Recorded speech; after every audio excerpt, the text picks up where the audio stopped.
He's here. Wait a few minutes. Can you text Caitlin to see the... Hey everybody, what time is it? It's time for Brian to buckle up. In case he gets a little frisky. It's buckle up time? Alright. There, see, I didn't even lose my buckle that time. I gotta find the friggin' buckle. Welcome back, Mike.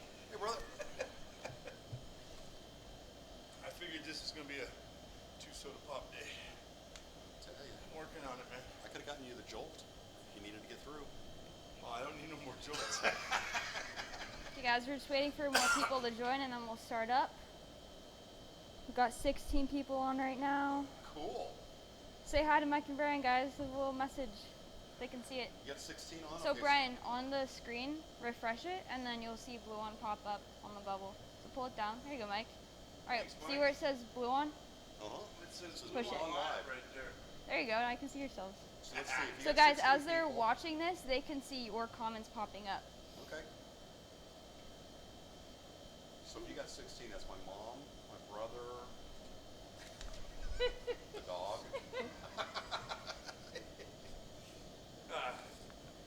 Hi everybody.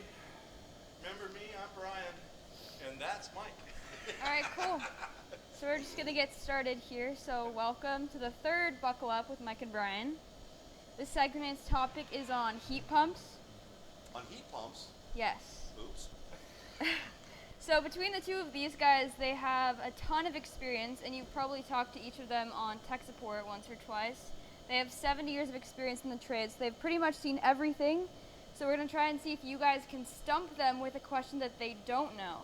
That's the goal here. And if you do stump them, we're gonna send you a surprise in the mail. So do your best, try to stump them as best you can. All right, so we're gonna start with some questions that were sent in today. So first one from HVAC Know-It-All, Gary, I see you're on there. He said, Gary. if using a boiler cooling tower loop for a water-cooled heat pump in a commercial building, what should the loop temp be? Probably about 80 degrees. About 80 degrees. 75, 80. Yep. That's a good temp for a loop Yep. for a water source. Yep. But can you get that in Canada? I don't know. Only if they're getting all that free electricity from you. All right, cool. Next one. We got one from James, who says, please discuss high and low side restrictions. Have had multiple Goodmans go down this heating season because of restrictions. I'll give you that one. Oh, thanks. So I get restrictions. I think what you really need to look at is why you're having the restrictions. And on your 410 equipment, you're using that wonderful POE stuff. And with the POE, it's more subject to splitting out the oil.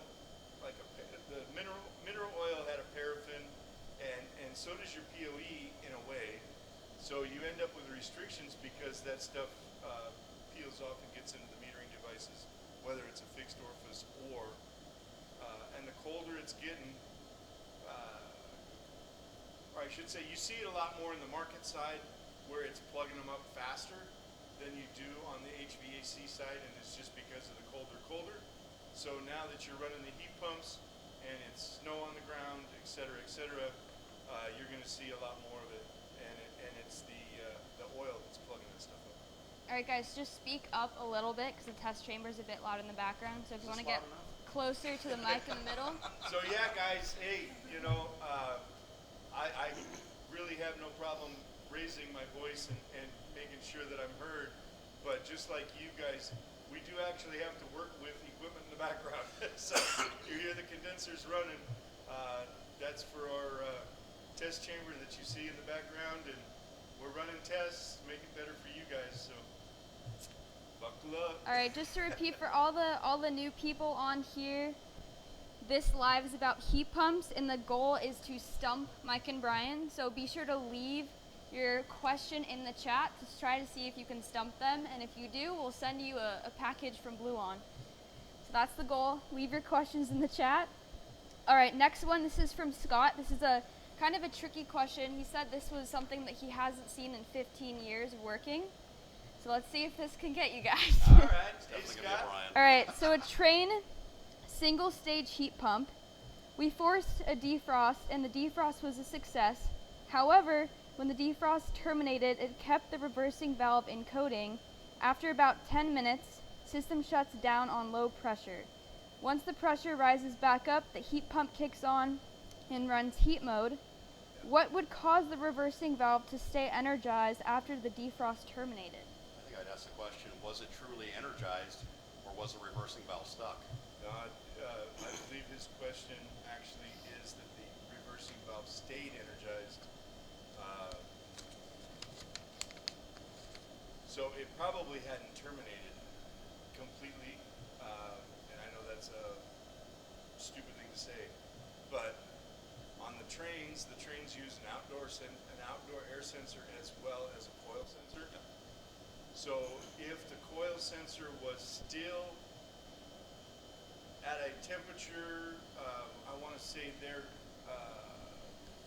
initiates at 26 and pulls out at 35. So if the sensor itself was still in ice, less than 35 degrees, even though you would put the jumper on and it did its time, but it still stayed in defrost to get that last little bit. By you putting it back into or shutting it down, the ice continued to melt off, and I can see that happening. It would almost act like a glitch, but because the sensors are at the bottom third. Yeah, let me throw in one thing that I've been getting calls on the defrost boards. People have wanted to change out the defrost board because they thought it was bad because the compressor wouldn't run. They Right. checked all the pressure switches and everything else. You gotta check that outdoor sensor and that coil sensor, because if they're open or shorted, it turns around and sees that and it won't let it run. There's a real nice chart for measuring the temperature and the resistance to see what's going on those thermistors. And the thermistors that fail open, it'll never go into defrost, but All right, ready for the next one? absolutely. Sure. Okay, this one's from Josh, and he's asking, what is the lowest possible ambient temp for which today's most advanced HP systems can extract heat for commercial and residential? We just saw one that said they were good all the way down to 4 degrees. I ain't buying it. Most of them, I think it's 17 to 18 degrees. And after that, you got to start bringing on some auxiliary heat. Oh, absolutely. And that's auxiliary, not emergency. So I've been talking to a lot of guys that W2's not hooked up, and it's like I don't know how they're doing it. I get it down in Texas, kind of like Yeah. slapping them in the face that they set things up like they do in California because it doesn't normally snow down there. Yeah. But in the colder climates, yeah, it's amazing. And then again, it goes back to they use the outdoor air sensor and they actually kill the mechanical cooling and go all electric. Yeah. But the biggest problem is only having a 10K heater. Those are for defrost. The guys that have the 3-stage, 40 kW, those are the ones that are killing the outdoor unit and strictly going on electric. All right, so we got one in the chat from a guy named Chris. You guys can see it on the screen. He's asking, Have you ever run into a York unit? No, but I've tried. But I'm just going to read it so they can hear it when we post it recorded. So if you see that, Chris, the question is, with demand defrost, and it's not defrosting completely, and leaving the bottom 3/4 inch of the coil with ice built up on it. So yes, move the coil sensor and get the coil sensor so that you can completely defrost it. Because that won't go away. If it doesn't completely defrost, it's going to go back, and that piece will just continue to build and build and build. So if you find a machine that is doing that where it's leaving the bottom inch, then move the sensor down and it'll defrost longer. All right, so we got another one in here, and he's asking how much ice is too much ice buildup on an HP? It's kind of a, Yeah, that's too much ice is ice that can't be melted off in the defrost cycle. So we've got one of our guys, Dennis, has come up with a nice way of deciphering which is good and which is bad. If you've got ice cube ice on the coil, then you need to increase your defrost time. If you still have snowy ice on the coil that it melts off within a couple of minutes, that's a decent defrost time. So if you're walking up to it, it looks like an ice cube, then you need to, first of all, manually get it defrosted, even if you have to try and run it in cooling, and get all the ice off and start over fresh, but then reduce your time. Most of the ones that are ice cubes, they have a 120 minute, and you can set that down to a 30 minute. So it looks at it more often. All right, cool. So now we're going to move on to some questions that we've gotten through tech support in the last couple weeks. So the first one, Dennis actually got it, and it's about heat pumps. It might be similar to the one you just answered, but let's try it out. So Dennis got a tech support call earlier this week. Guy had a unit freezing on outdoor coil. Defrost is checked and operating properly. What are some things that would cause this issue? you want to repeat the question? So a guy had a unit freezing on outdoor coil. Defrost was checked and operating properly. What are some things that could cause this issue? So basically, you put the defrost board in test, and it worked, but it wasn't doing it on its own. I would look at the sensors. Sensors. Yeah, look at the sensors to see what's going on with the sensors.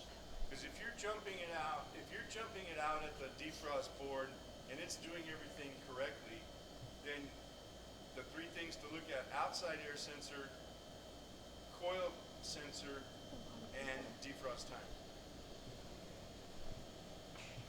The ice builds up on those coils, guys, it'll spit the sensor out. So look to see that the coil sensor is actually mounted in the coil and not laying in the bottom of the condensing unit. I don't have to keep this on. What's the matter? I don't know. If you're taking yours off, I'm going to worry about you. It just looks like I'm driving down the road. All right, so we have a unique question from Bryce. This is for each of you, one at a time. He's asking, what is the weirdest tech support call that you've encountered? I got one from Bryce. Ooh, this is going to be good. Spicy. I'm kidding. There really hasn't been any weird ones for me. I got a strange one. Okay.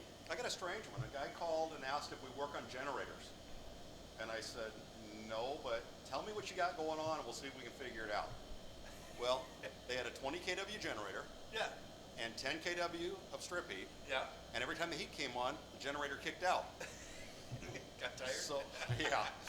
So I told him, I said, see if there's an auxiliary on the generator and maybe drop out one bank of the strip heat. Give them some. And he goes, yeah, but if I turn off the heat, it's going to get cold. I says, if you turn off the generator, it's going to get really cold. So here, seriously, we're here to help you with the guys with the stuff. Give us a call, and we'll give it our best shot. Cool. Yeah, I really can't say I've had any. I've had some that have made me laugh, and I've got the guys to laugh. But weird stuff, it's not really weird if you look at it. I mean, I've been doing service work for 40 years, so It shows. nothing's weird. Yeah, right. This is 40 years of doing this. So it's like, is this common? It's like, I don't know.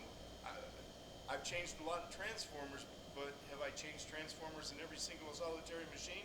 No, but it's a really common thing to have to change. So it's nothing really weird. It's just if it didn't break, we wouldn't be there. And you know, one of the things I heard, it's not always the TXV. Correct. There are other issues. All right, we see more questions rolling in. Try to make them specific to heat pump. So if you have any questions on heat pumps, just put them in there and I'll ask them for you guys. Well, while they're doing that, I'm going to put in a little plug for our app. Guys, when you're looking up equipment in our app, you look at the manufacturer, and then instead of putting in the entire model number, try doing a couple of digits of the model number at a time. If you do the whole thing, because we use a lot of stars and underlines and things to, you got the series number, and then you've got a whole bunch of data after the series number that doesn't really mean anything on the search. So try a couple of digits at a time, and that'll speed up your search in our looking up our equipment. Now, one other thing, if you go looking for manuals and you can't find them, hit the tech support button so we can turn around and try and find them for you. If we can't find them right while you're on the phone, we've got research guys that can find them, and that way we get everything in there, and it's there for your next time. All right, so we got one in the chat. Mr. Smartwater asks, is there a efficiency penalty for decreasing the time between defrosts? If you build up too much ice on the coil, you're not going to transfer heat. So you've got to look at the conditions and the situation and everything, because you don't want to stay in defrost for a longer period than necessary, but you got to get the ice off or you're not going to transfer heat on the coil. Yeah, let me clarify too. Just because you have the defrost board set at 30 minutes, if there's not enough ice built up on the coil, it's not going to go into defrost. It's just going to look and see if it needs to go into defrost. So maybe it still runs 120 minutes before it goes into defrost, but at least the board is looking at it every 30 minutes to see if it actually needs to defrost. So that wouldn't change your efficiencies at all. It just changes the amount of duration of time before it looks. You got All right. another one? Yeah. Next Okay. one from Chris. He says, I have a rooftop HP, also a York 2-stage. Works great, except that outdoor coil sensors seem to fail every 12 to 24 months. Thinking of going to a third-party 10K ohm sensor to see if that helps. Be careful on that, because everybody has this misconception that a 10K ohm 77 degree thermistor is, okay, that's the magic number. The problem is that 10K 77 degrees, that's where it crosses. The curve can be completely different, so be extremely careful of that. And if you're losing those pretty frequently, you know, I don't think I've changed a dozen of those in almost 50 years. Yeah, but I'm going to bite my tongue. Yeah? Does it hurt? Yeah. I'm just gonna take it, put that one back in the pocket. There we go. Yeah, I'm sorry that they're failing on you, but it is a common part to fail. It's outside. It's being subjected to the hot and cold, and expansion and contraction. It's gonna kill the sensors. So I know it's a pain in the neck, but. Yeah, with the big stuff, we never had trouble with them. On the York, it's a square hole with a round peg. I'm sorry. Put it back in my pocket. There we go. Shit back up. There we go.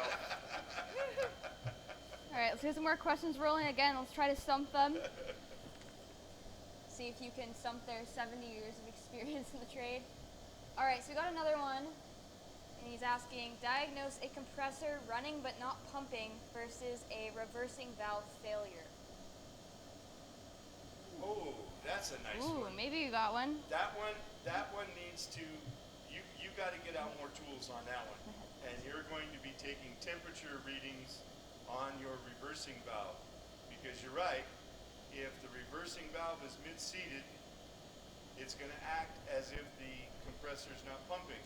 But now here's the other piece, is there's a difference between a piston-driven compressor and a scroll compressor. Scroll compressors don't have valves that would go out. So if you were traditionally pumping and the reversing valve was mid-seated, the amps on the compressor would still be high. If the scroll's broken, if the scroll is broken, You knew it. nice. If your Put that in the scroll, vocabulary. just add it to spell check. It's There good. we go. If the scroll is broken, then your amps are going to be down, but I still want you to put temp clamps on and see what your suction gas is doing coming back. So it's all about testing, guys. Anything to add to that, Mike? Put it in cooling and see if it pumps down, close the valve. That's if it's got valves. Yeah, a lot of them have got the isolation valve on the, coming out of the condenser, or the outdoor air section. And a piston will run backwards where a scroll won't. But it'll be really, really loud. Makes a lot of noise. All right, Another guys. one? We have a few more from tech support this week we could talk about. I want to ask the community out there on the live. We're trying to stump these guys. We haven't done it yet. We have a really good Bluon package ready to send out to whoever can do it. You know, if we're waiting, I got something that I'm really excited about. Bluon is going to be putting a forum online. And, you know, I get told I got to stay off the forums because when people pick on the young guys, I get pissed off and have a tendency of picking on them. But it's going to be about all positive. It's going to be about if you've got a suggestion or a solution or something you've seen, put it out there so everybody in the community can learn from it. If you want to criticize, I don't know. I would say take it home to your wife, but she's liable to kick your ass. If you're going to criticize and if you're going to put down the standard answer that the TXV is bad, pretty much we're going to pull your ticket because that does irritate. You guys can see I don't have a whole lot of hair, but when it starts standing up, so we're going to be policing it. We want it to be a positive thing, just like our piece that's coming soon to the app is parts identification. So everything's going forward. It's positive. We have fun doing the beat up on Mike and Brian. Well, you know, over my career, I've had a lot of guys that have kind of taken me under their wing to help me, and I want to try to return that favor to the young guys, and even the old guys too. You know, if they need help, I want to try to help them, because it's not about just giving the answer, it's about helping you guys to learn. So, you know, we can use some help on the forum with positive comments and suggestions, and let's help these young guys out. Just like we're helping you guys, I think the community can all come together and you guys will help each other as well. Yes. And we'll all, because for us that's what it's all about. I've been doing this stuff a long time and it's fun to give back and it's fun to joke with Mike. Yeah. We actually don't see each other all the time. You guys think we would, but I work a lot from home and guys don't believe that. Mike just lives here. So Yeah, I live in the dungeon. So that's why he sits on that side all the time. That's his bed. All When right. I'm good, I get a blankie. Little shorty, no. Okay, let's do another one we've gotten from tech support a lot, which is why does my aux heat run more when it's colder outside than other times? Oh, that is probably because it's colder outside. Yeah. It depends on the machine you're working with. I'm going to try and make this answer quick. Depends on the manufacturer of the machine, whether or not they are using ambient air to cut out the condensing unit. Typically that's at 35 degrees. On a lot of the machines I've seen, it's 35 degrees. They'll cut off the condensing unit and go strictly to strip heat. When they're doing strictly strip heat, it's not a 10K. It's going to be a 15 to 20K strip heater, which if it's during normal operation, the strip heat would come on during defrost just so that you don't freeze the people out. But if they do that, you've got to wait until, I want to say 42 degrees outside before the condensing unit will come back on. I came across one the other day. It was on I think it was a Nest or an Ecobee stat, and they programmed it for auxiliary heat, Yeah. and it didn't have auxiliary heat, so it was looking at weather conditions, turning off the unit, and trying to bring on auxiliary heat. So when you do the setup on those, make sure you answer all the questions. It helps. It always helps. And believe it or not, it's not embarrassing to read the book. No. I think we had that one thermostat book that was 300 pages. So we have another one in the chat, and he's asking, have you ever seen factory incorrectly charge HPs from what the nameplate says? I worked for Multistack for a long time. Plus or minus 50 pounds was good enough. Yeah, it is not uncommon to run into glitches on stuff like that, but it is, again, that's what we do for a living. So you run into problems like that, yes. Is the factory going to do anything about it? Probably not. I had a run of condensing units that were factory charged with 407 that was 100% nitrogen. Is that what you consider non-condensables? A little bit. A little bit. We have another one from Mr. Smartwater. He's really going off with questions. He asks, my wife doesn't make any sense. Can you help? Can we help with that on tech support? Yes, I can. Get a puppy. Happy wife, happy life. Don't forget that. You Okay. don't have to make sense. They're your wife. And that's get the wife a puppy. Or diamond ring. This is true. Happy wife, happy life. Got another one. Can you charge a system in heat mode? Oh. The true answer is no. You cannot charge a machine in heat mode. You can check the charge in heat mode, and it's going to be just a really broad range. Who was it? I saw one the other day that actually had a charging chart for a heat pump in heating. Yep. And it's to check the charge. Yeah. And I've taken multiple pictures of it. It's in most carriers. Most carrier condensers have the check the charge in heat. So I've stole that and given that to several guys that have called in. But it's just a range. If you actually need to fix a leak in the middle of winter, then the best thing you can do is repair the leak or replace the compressor and pull a vacuum and just go back with a factory charge and come back in the summertime when it's warm and check the superheat and subcool for true. All right, another one from the chat. If replacing a reversing valve, would it be okay to install it so it energizes in heat mode instead of cool mode? Yes. The simple answer is yes. You can reverse that instead of being O, go to B. Most of the manufacturers have jumped on the bandwagon that it is more important for heat to operate when the reversing valve coil goes bad than it is cooling. And that's where they all jumped on the standard that if the reversing valve coil fails, the machine defaults to heat. And can you imagine right now if everybody's reversing valve coil died and they had no heat in Texas right now? Well, you know, or it doesn't help when the Jersey, windmills are frozen. Well, no, I understand that. I understand they got bigger problems down Yeah. there, but looking at the big picture, it's why they did the default to heating. Yeah, and But all yeah, you guys if in you- Texas, we if hope you you're have doing to- okay. If you have to do it, you have to do it, and it'll just fail to cool.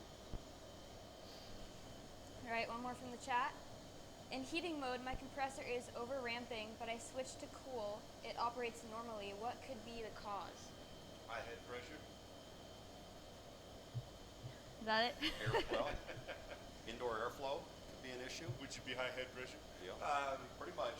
So yeah, it's overamping or running higher amps, and the higher amps is because it's warm inside. hopefully. And It's a smaller coil. it's a smaller coil, so it's going to give you higher head pressure. And the higher the head pressure, the higher the amp draw. So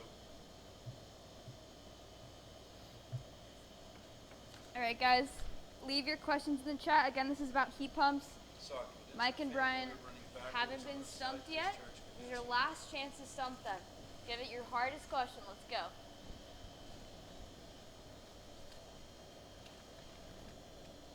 There's that one about a condenser fan running backwards on a side discharge condensing unit. How do I reverse it? You sure it was running backwards? Well, I've seen some fan motors, if you've got bad capacitors and they get started backwards, they will continue to run backwards. Need a little bit more information on that. If it's running backwards and it's got taps where you can swap the leads and change the rotation, or you need to look at it, but I'd look at the capacitor if it's going backwards and starting backwards. Right. So,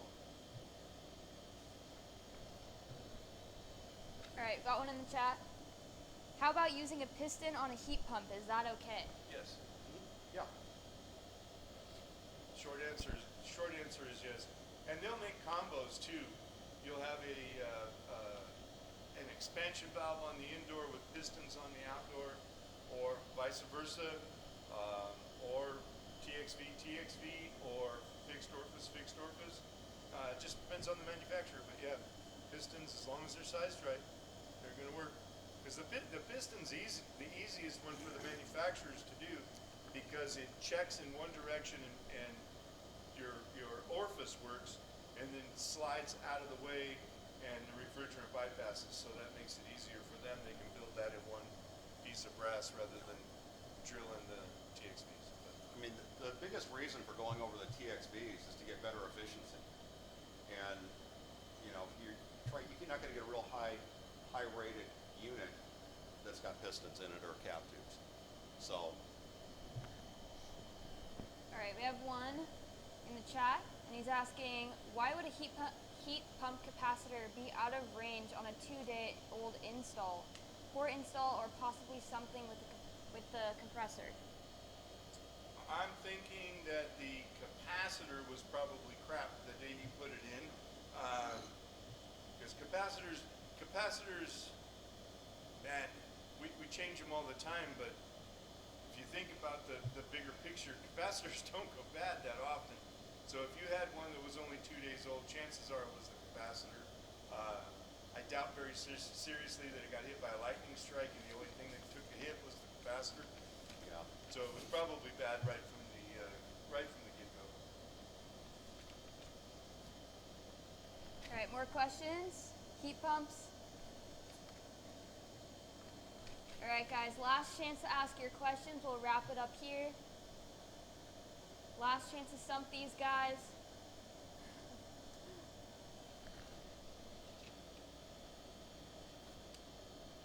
Start-assist kits, wait a minute. What is it? Old recip compressors, I used to see start-assist kits lower my amperage, but on new scrolls, I don't see that happening. It did not actually reduce your amperage. The start assist just gets a little bit more boost in the start winding to get it off of, I always want to say top dead center. You had a lower inrush current. So your inrush current on startup, it's not, if your run amps are still going to be your run amps. Why does it does the same thing for a scroll, but the scroll is pretty much up to speed as soon as it starts spinning. So Yeah, and you got a little bit less friction with the scroll too. Yeah. On startup, so. All right, so we got a really good question from Tanner. Not our Tanner, a different Tanner in the outside world. And he's asking, since the indoor coil is smaller, how does the heat pump head pressure not get too high in heat mode? You're running a higher delta T. You're running a higher delta T on the indoor coil when you're in heating. So, yeah, it does. For those that don't understand the delta difference on the indoor coil, air conditioning is typically 18 to 22. When you're in heat, it is typically 25 to 35. that's delta T difference, so temperature difference. Return air versus supply air. Yep. And if your fan's not working real good, that delta T is going to go up. As a matter of fact, I had a tech support yesterday that we were verifying,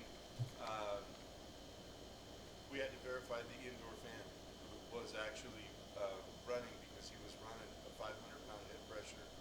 And then we found out that the thermostat was lying, and it was actually 78 degrees in the house. It's like, that explains the 500-pound head pressure. Let's get that thermostat taken care of. My wife would have still been cold. But we found out, there's another little one for you guys, is the thermostat was saying that the room was 66. The room was actually 78 degrees when the guy went back in. So what he found was, take the thermostat subbase off the wall, and he was getting a draft from the hollow wall. Tape up where the wires go, put that back, the thermostat actually worked. Producer's telling me March 4th at 4 p.m. Come and see, buckle up with Mike and Brian again for electrical troubleshooting. Something I know a little bit about. Maybe. I'll take the controls, that's the little stuff. So we're going to be live again March 4th, 4 p.m., electrical troubleshooting. So come with your questions on that. And yeah. And don't forget, app, manuals, soon coming parts identification, our forum, that's gonna be friggin' huge. That's going to be a blast. That's where you get to mess with Mike and Brian like 24/7, right? Not just once in a while when we can get into the space or our beautiful studio. Oh, we got a new studio. Yeah. Yeah, We got a new studio coming. So we're gonna cheat. We're gonna get rid of the background noise because the test lab's probably gonna run for the next 2 years. Yeah. Remember, talk to your friends. I love the pictures I'm getting back from you guys. Everybody's got their Bluon hats on. Download the app. Tell your friends to download the app. Got to explain to them. It's simple. You call in, you get a code, 4-digit code. It's yours. It's in. It's free. We rock and roll with this stuff. 10 o'clock last night, 10:30 last night. A guy calls me looking for manuals and wanted to know how we do it. And I walked him through it. It's simple. We're still as transparent as ever. We don't bullshit nobody out here. Mike and I came up with it. Mark is sitting over here in the background, and he's happy. He's in Southern California instead of Maryland, right? Checked this Maryland this morning. It was like 7. It's like 70 right here. So Was that Celsius? no, it was still Fahrenheit, but the forecast for the rest of the day was snow. Not here. It's not snowing here. But like I say, guys, download the app. Tell your friends to download the app. Give us a call. I don't care how small you think the problem is. It's a problem. We want to get you off the roof. Shout out to Javier. He made it home safe. Was stuck on a roof, not literally, but they called him on Sunday. He had 35 units to check, and the last time I checked with him, it was 1 o'clock his time, and he was letting me know he got home safe. So, Javier, thanks, man. Appreciate you using us. You know, one other thing, if there's things that would be helpful for you guys, let us know, because we can kick it up to management and everything, because we really want to help you guys. I mean, I know how Brian feels. I feel the same way. Sincerely, we are here to help you guys. We want you to be successful. And we also want you to be Yeah, I know. No, I'm sorry. I just read Tom Sky.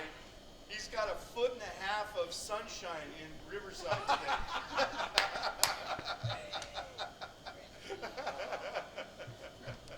Thanks, guys. See you on March the 4th. Thanks, guys.